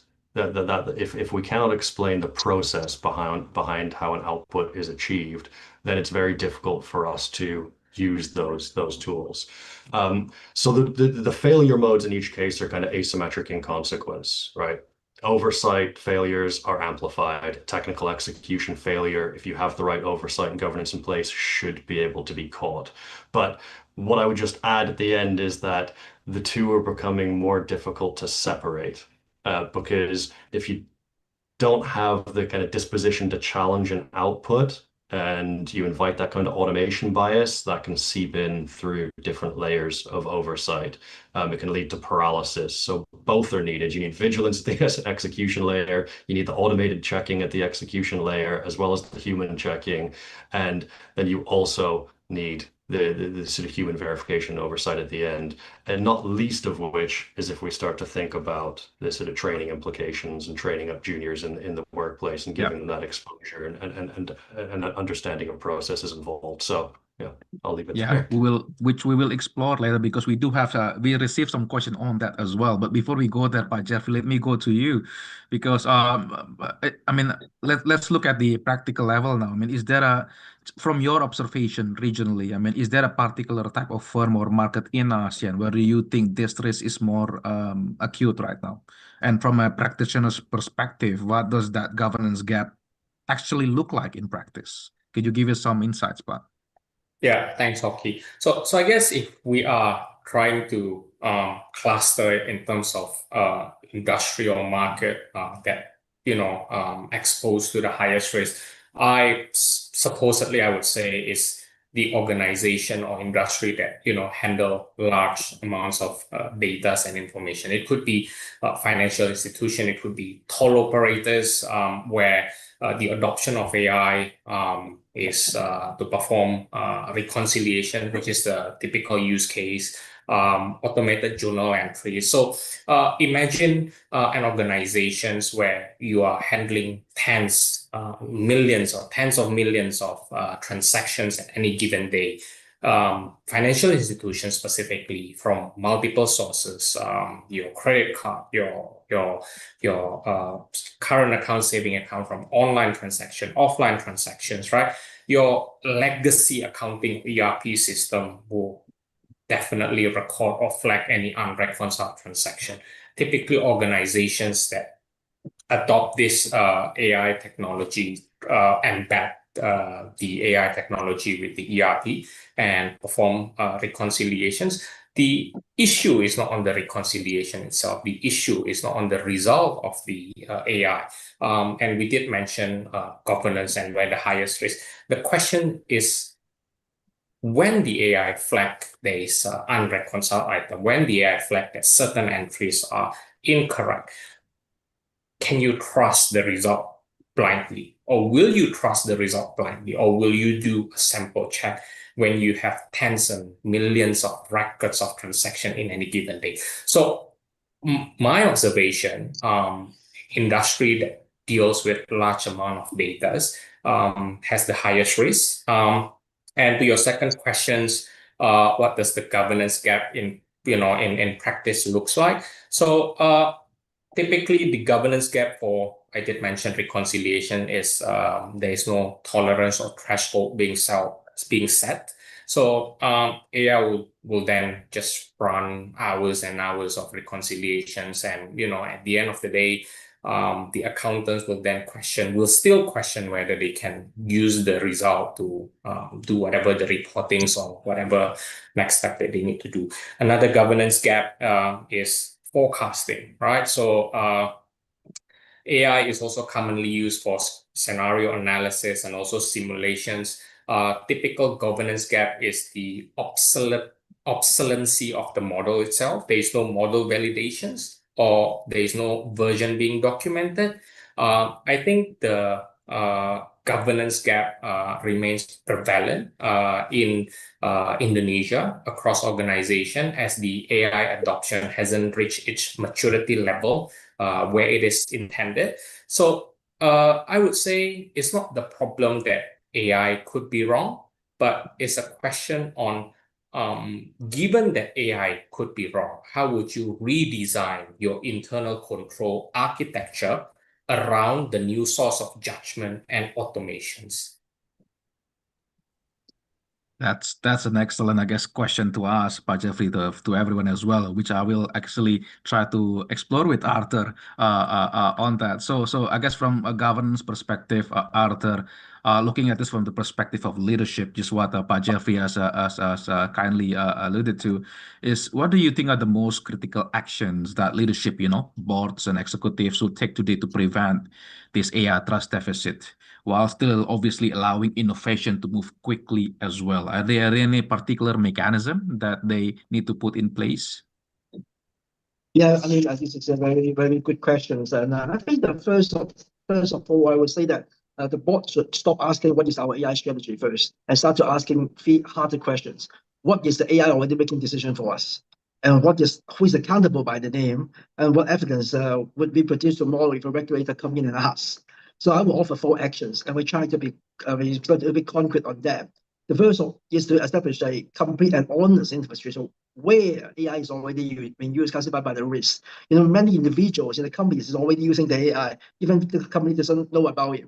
Most of the board I speak to believe that they are beginning the AI journey. In reality, I mean, the organization is probably somewhere in the middle of that. I mean, because adoption has been arriving through individuals, administrative, and the corporate as a whole, through some embedded vendor feature and through some tools that is not approved by the company or organization.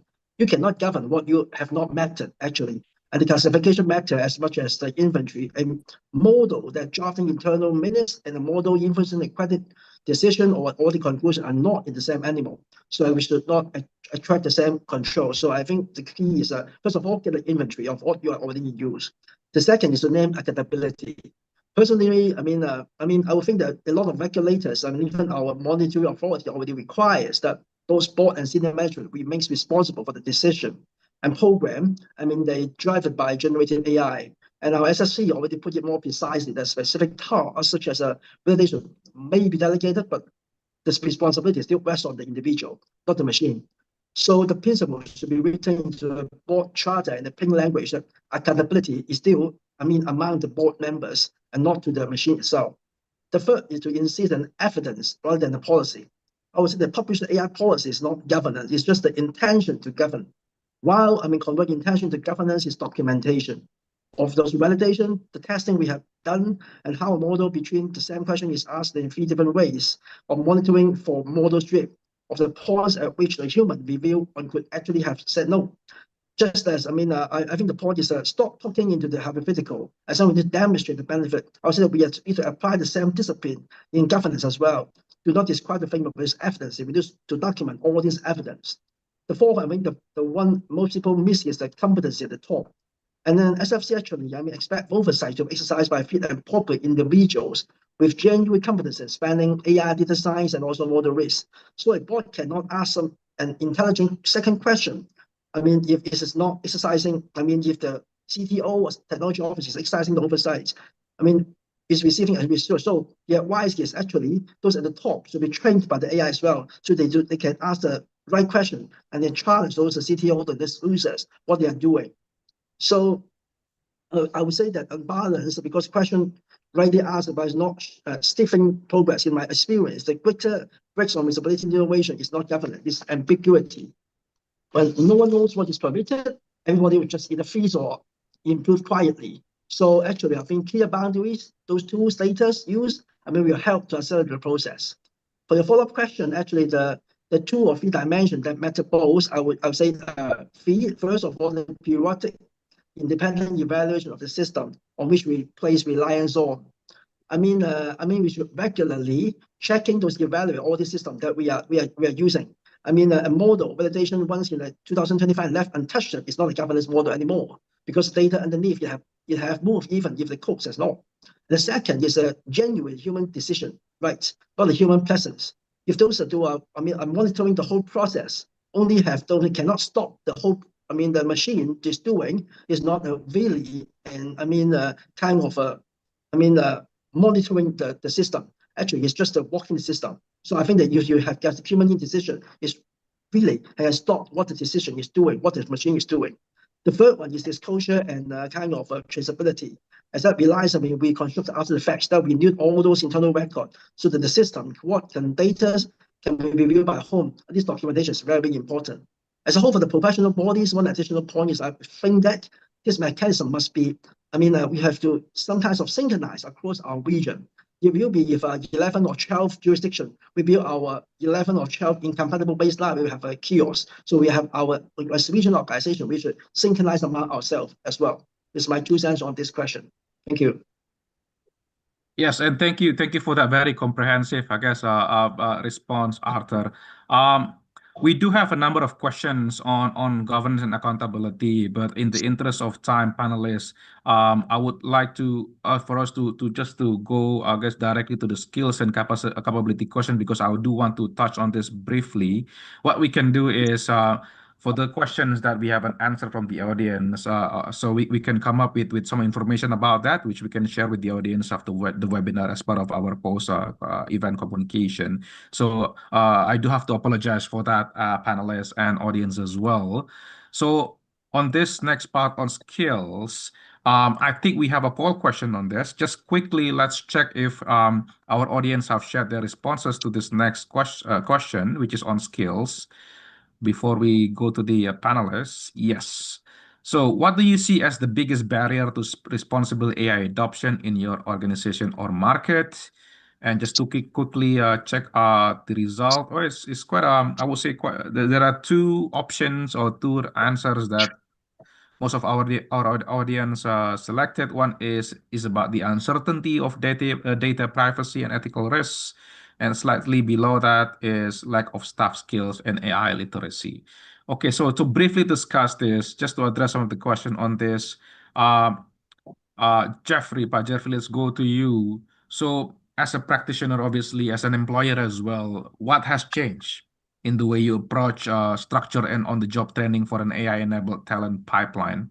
And looking ahead, perhaps, how do you expect that training model to evolve? Yeah, thanks, Hockey. And I will respond this from my organization, as RSM is also an audit firm. And how do we prepare? How do we see our talent existing given the rise of the adoption of AI? Is that the biggest shift for us is mindset, where we as a firm, we are moving from training people to perform tasks to training people to supervise and also validate and also improve any AI-assisted work. In their day-to-day work, AI can help them perform research on any adverse media, on any prior year audit issues, on any scanning through all the documents, or maybe digitize all the hard copy documents. Those are all technology can support them to do. And long gone the days where the juniors are basically trained to do all those repetitive work, where inputting all those data into Excel, manual journal entry, bank reconciliation. Gone are those days, right? So the way we see our talent these days, or I would say the new talent pipelines, is we trying to enable AI learning capabilities in terms of their capabilities for their yearly CPD hours as well. Our organizations are very committed in that, where they are no longer just entering transaction. Instead, they will validate the AI generated entries. They are no longer prepare reconciliations. They are going to investigate any exceptions from the results. They are less likely to build report, but they are going to interpret whatever the AI generated insights. So those are one examples where my organizations are trying to see the current talents in this changing world. So the structured training is also changing. I did touch on that earlier, where typical in any audit firm, your typical learning is on the hard technical knowledge, such as your accounting standard, IFRS, GAAP, tax, internal controls, ERP systems, right? So our current structured learnings also include modules on AI literacy, what AI is, what AI works well, where it fails, any hallucinations, as well as data privacy. Those are the structured training as an organization. We are committed to basically improve our talent. On the job learning is also where we see there is a shift as well, where previously your managers, your supervisors assign work to junior, on the work, and then the managers review, and then the partner signs it, and that's it. Off you go, right? Today, the manager assign the work. The junior will work collaboratively with AI. The junior then validates the AI result. The manager is no longer just validate whatever the junior works, but also the AI output. So learning, the way we see it currently, increasingly occurs through reviewing and not just producing. And to your last question, how should organization prepare 5-10 years from now? I think if I can pick one, I would say culture. I think have the right culture, right? So you could have the right policy in place. You could set up all the rules. You could deploy all the latest state-of-the-art technology. At the end of the day, you still rely on human to perform judgment review. And if they are doing it for the sake of doing it, have checkbox, right? So eventually you will have subpar results, right? So setting up the right cultures, where you have basically redesigned your processes, your governance, etc., is very important. So that's my take, personal take. Where should organization be prepared moving forward is having the right culture. Thank you, Pak Jeffrey. Arthur, briefly from the perspective of the profession, so how do future accountants develop this expertise, because they need to supervise, challenge, ultimately take responsibility for AI? I would say that, first of all, we should not take, we should remain to be professional skepticism as well, to remain trained as a professional skepticism and not take the AI as the kind of ultimate tools that you rely on it for everything. You should remain to be skeptical on the output. You mean to be responsible for that as well. At the same time, we need to also train our professional accountants that in a way that make sure that, because in the past we always have a professional judgment, a lot of things that rely on our own professional judgment, and this professional judgment actually is designed from when we do the exercise like reconciling the ledgers, and then the client expectation is not that good, and you have to have these kinds of a professional sense judgments is still very important when you're adopting these AIs.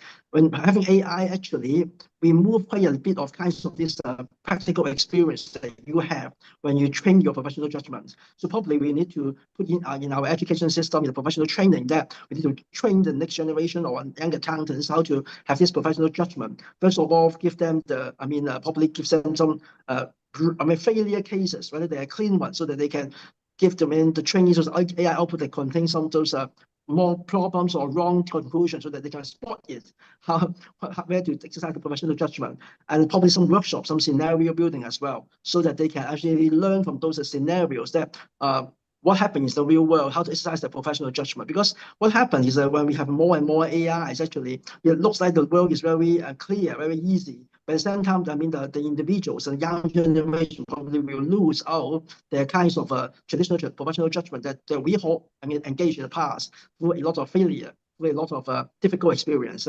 That's why probably we need to create some kinds of scenario, create some of a kind of a simulation for them, so that they can adopt that. Useful kinds of this kinds of exercise to develop their professional training in the future for them to adopt to this AI world. At the same time, they need to be reminded that they are the one who exercise the judgment. They are the one who is responsible for everything, not the AI machine itself.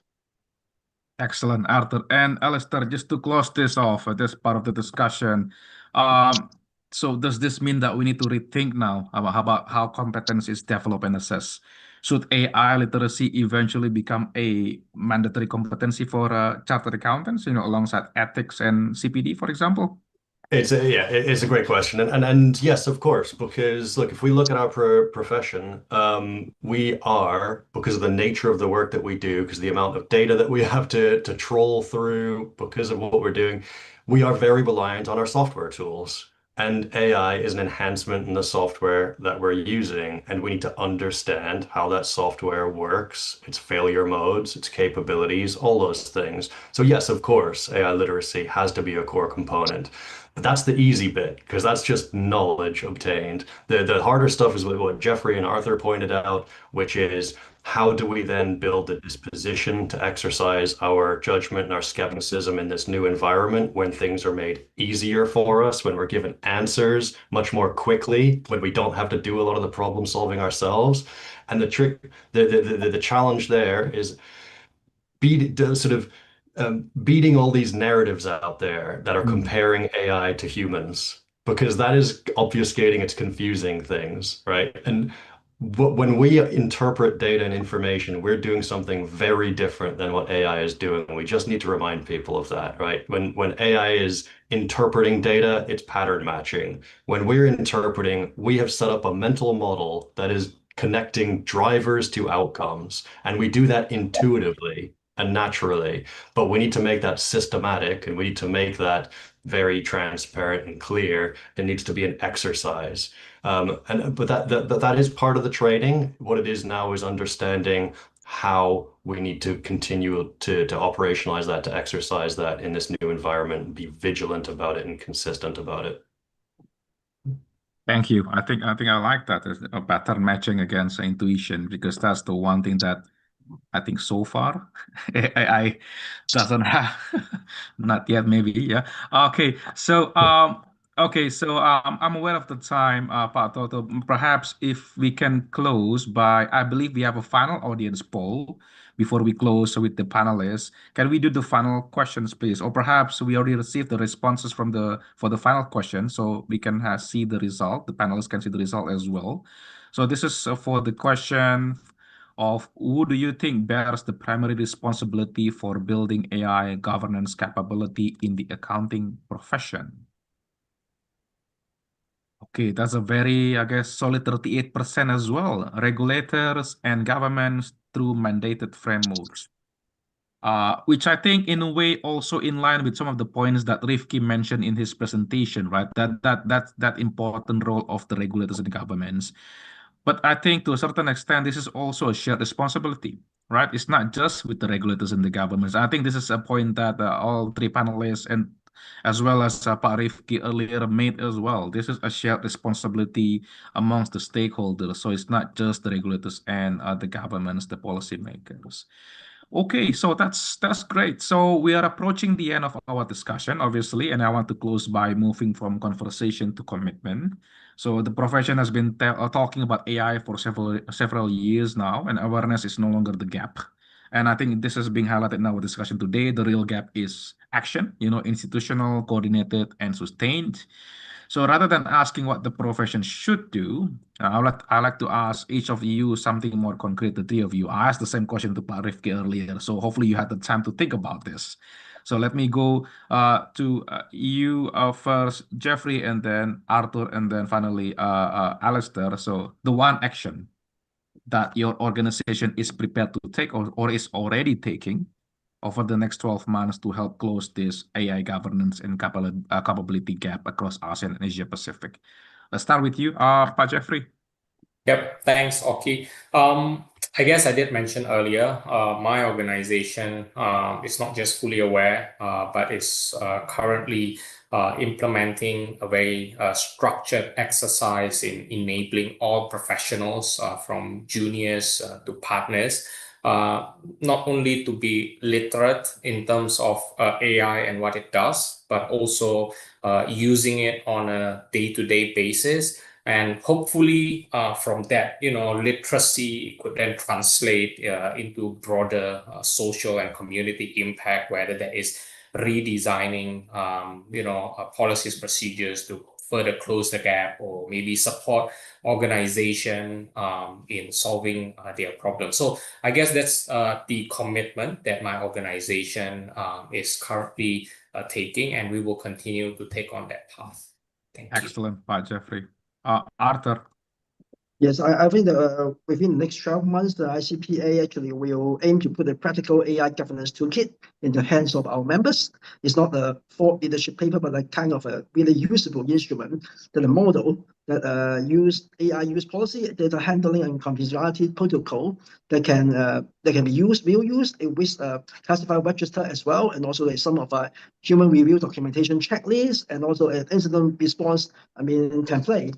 So probably all these toolkits are those kind of a real practical use for our members. At the same time, we will cooperate with other professional bodies as well across the region so that we can share our knowledge and make it more polished and more better. Thank you.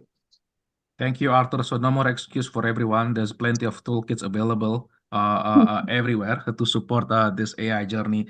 Alistair, final word from our organization. Yeah, it's unfair to ask for just one, but so if I boiled it down to one thing that linked to various different things, it's evidence. Providing clear evidence of where we are. Regulators need it to understand how to design frameworks that are going to be enforceable and effective, and also that are, actually something that can be met by organizations. Our members need it in terms of best practice around governance, around deployment. We all just need more signal, less noise, and our commitment is to provide that and to work with our partners across the region, across the world to help do that effectively. Thank you. More signal, less noise. So, and I think that's a fitting place to close as well. So, we have covered a lot of ground today: AI adoption, trust, governance, professional skepticism. Some part of data audit skills. The future of the accounting profession as well. If there is one message that I would like to take away from today's discussion is that responsible AI adoption is not simply about having the right technology. It is about having the right people, the right governance, and ultimately maintaining trust as well throughout the process. Okay, so let me close by thanking once again AFA, ED Toto, CAPA, C Jennifer, and the team once again for the collaboration, for bringing us together for this important conversation. Of course, a very sincere thank you to our presenters and panelists, Dr. Alistair Brisbane, Rifki Weno, Arthur Lee, and Pak Jeffrey Paringkuan. Thank you for sharing your insights and importantly for engaging so openly with some of the difficult questions around AI and the future of our profession. And finally, thank you to everyone in the audience for your active participation today, for responding to our polls, for submitting questions in advance, contributing to the discussion. I do have to apologize that we didn't get to go through all of the questions, but we will try our best to capture some of the key ones and provide further information after this discussion as part of the post-webinar communication. For those of so for those questions having the opportunity to answer, we will do that after this. It's been a pleasure for me to moderate this discussion, and I hope you leave today not only thinking about what AI can do, but also about what we as a profession need to do to make sure that it is used responsibly and trusted. Thank you. And before I pass the session back to our host, Pak Toto, I think there is a request from the organizer to do one final photo with the panelists, isn't it? Thank you, Pak Toto. Thank you. Thank you very much, Pauki, and to all our distinguished panelists for such extraordinary session. So we concluding our event today. So as what panelists discuss and highlights to all of us, it's evident that upskilling is essential to closing governance gaps, mitigating ethical risk, and protecting professional skepticism across our region.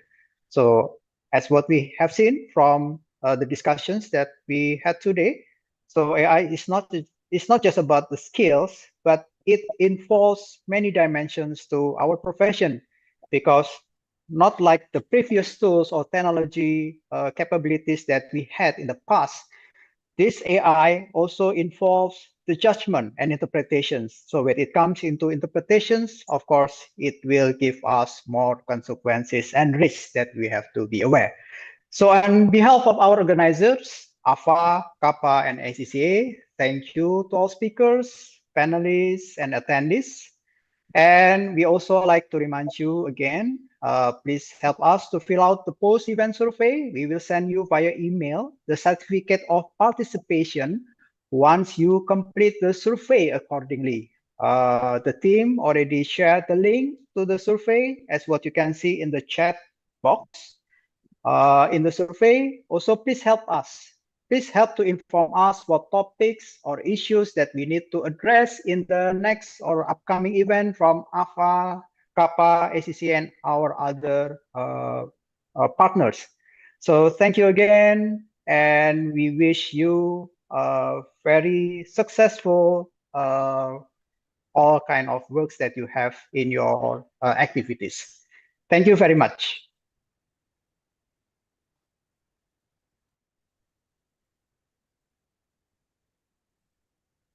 Thank you, Pak Toto. Thank you, panelists. Thank you, everyone. Baki. Thank you, Alistair. Thank you. Bye. Thanks, everyone. So much. Good evening. Take care. Bye. Thank you. Thank you, Bye.